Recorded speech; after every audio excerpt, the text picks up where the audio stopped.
that once you do, you may rush your moves a little bit and you walk in where it's bad news. Right.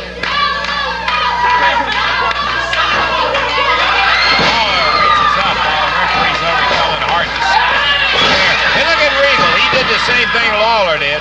Grabbed the hair and popped him down, and the crowd's telling the referee he just did it back to him what Lawler did.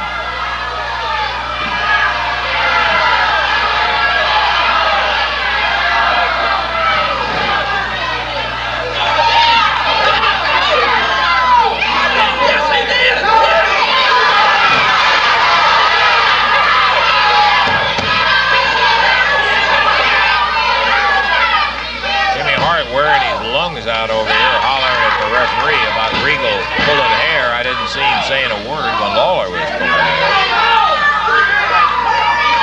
6 minutes, 12 seconds into the action. A little less than 9 minutes to go. Yowza! Lawler comes up with an armbar still being held by Regal. And Lawler clubs him with that right hand. Regal down to his knees. Yeah, open hand. The referee can see that one, and he lets Lawler know about it.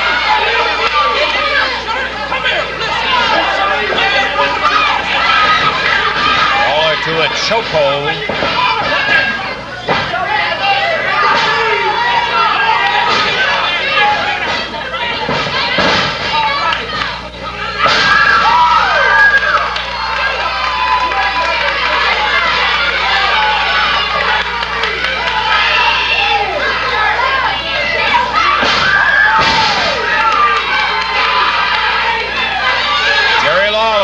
The Southern Heavyweight Champion now starting to come on with Steve Regal.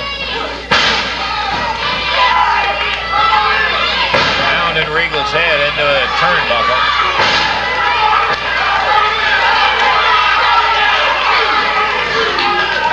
Regal slams Lawler in. Broad arm.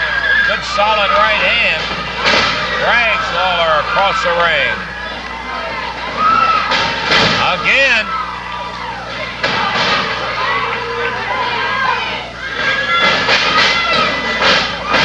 Beautiful drop kick. Good move by Regal. Whipped Lawler into the turnbuckle and nailed him with a drop kick.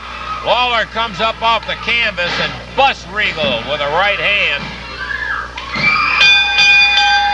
And he got him down for a cover of a 1-2-3.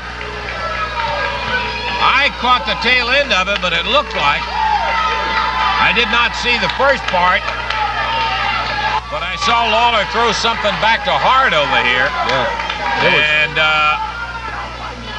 it is not beyond the realm of possibility that that's exactly what he had in order to put Regal down on the deck, because he really floored him quick, Dave. There was something there. I don't know what. 8:06 the time on it. Lawler gets the win.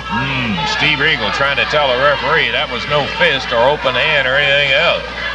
So, Lawler does it in 9:03. Is that 8:06? Well, I was somewhere in the same neighborhood. We got more wrestling action. Don't forget a great six-man tag match coming up right after we take time out for intermission.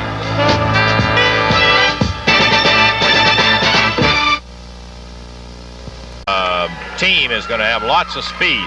Coming out here right now with his cheerleader is Jerry the King Lawler, and draped over his shoulder, the AWA Southern Heavyweight belt. You got it.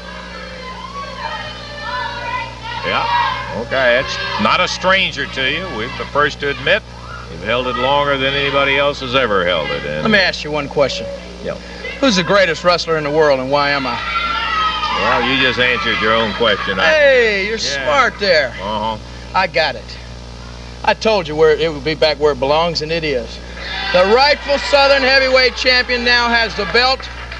The people around here no longer have to hang their heads in shame when they talk about wrestling. They don't have to realize that Dundee is the champion.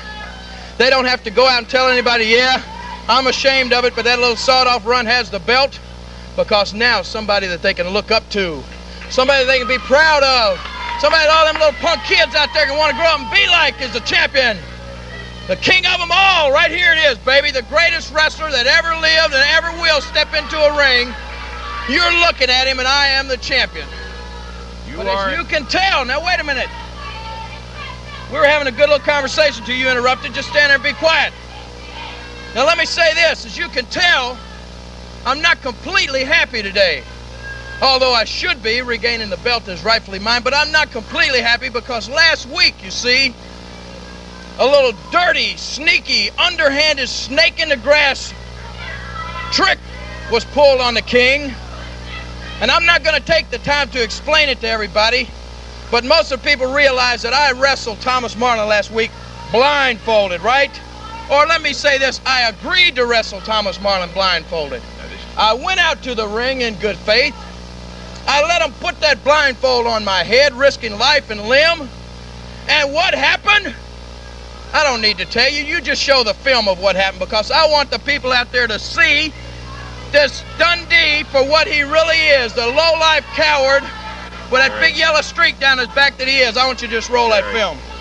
Because of the fact we're trying to get our six-man tag match in, we have cut down on the amount of tape that we have, and we do not have that tape today. We don't have the tape of the blindfold match because we've got a great expiration of time match. You don't have the tape of the blindfold match? We just don't have it on, you know. Oh, we just don't have it. That's nice and convenient that you just don't have it, ain't it? Okay. Okay, you want me to tell you why you just don't have it? I'll tell you why. Because Dundee obviously got here to the television studio before I did. That's why you don't have it. He went up there in that room, and he obviously took that film and destroyed it. That's why you don't have it. And you want me to tell you why? I'll tell all of you idiots out there why he took and destroyed it. Because it shows you Dundee's true colors.